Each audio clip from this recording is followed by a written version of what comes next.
How do we move beyond pain and suffering? We have all at one time or another experienced pain and suffering of some kind. I sure have, living with dystonia for over 20 years. The first 5 of those years being absolutely brutal because I could barely function and do the most basic of daily tasks because of the terrible muscle contractions and pain that kept me bedridden. I also lived with intense anxiety and depression. I was completely broke and in debt, and I lost most of my friends. Partly by my doing because I had so much shame that I lived in isolation, but also because many people in my life didn't understand the nature of a chronic condition and didn't know how to fit into my life. I didn't know how to fit into theirs either because I wasn't physically able to keep up.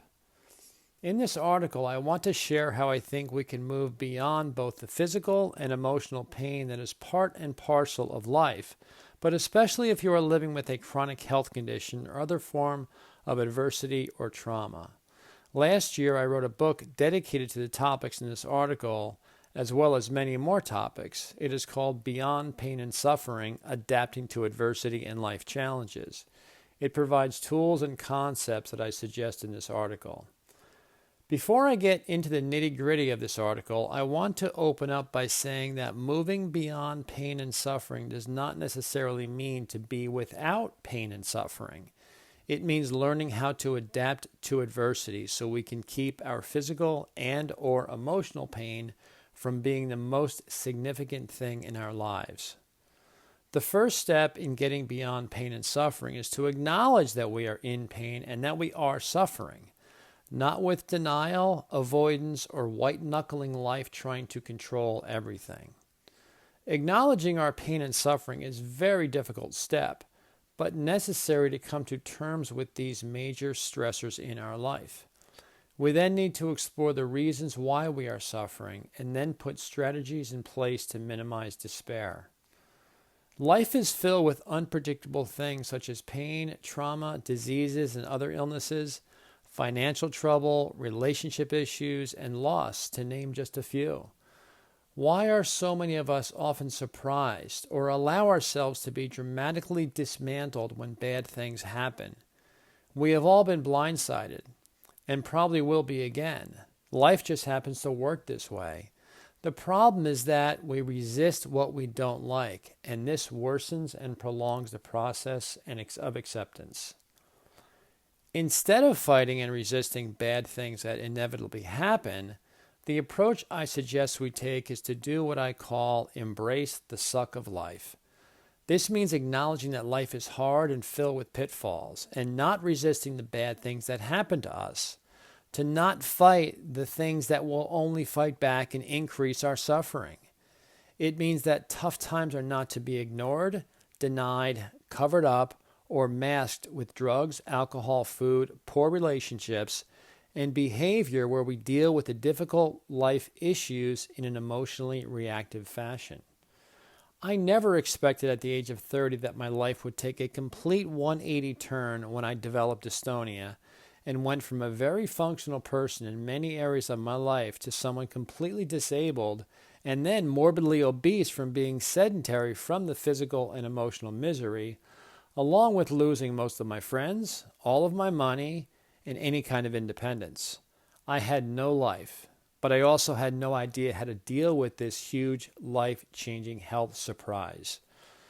It took me about 5 years to wrap my brain around it and begin finding things that helped my symptoms, as well as make better choices based on what I could still do so I could create a new life for myself.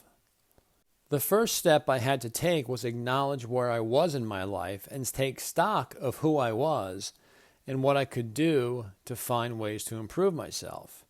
Having put in the work and continuing to do so every day and seeing changes is why I am sharing this information. You can read much more in depth about this in my 2 books. It doesn't matter how deep the dark hole is that we are in. We can all get out and find meaning and purpose in our lives. If you are in one now, please don't avoid or deny the darkness. See the hole, feel the hole, and embrace the hole. If we want to transcend any state of suck, we have to feel it, own it, live it, and face up to it. Denial of it will worsen it and prolong it, as I mentioned. It is not what happens to us in life that matters most. It is what we do about it that matters most, which dictates how much we can increase or decrease the sucky parts of life. I wrote another article about this specifically called Embrace the Suck of Life. And if you are also reading this while you're listening, you can click on this link to read it.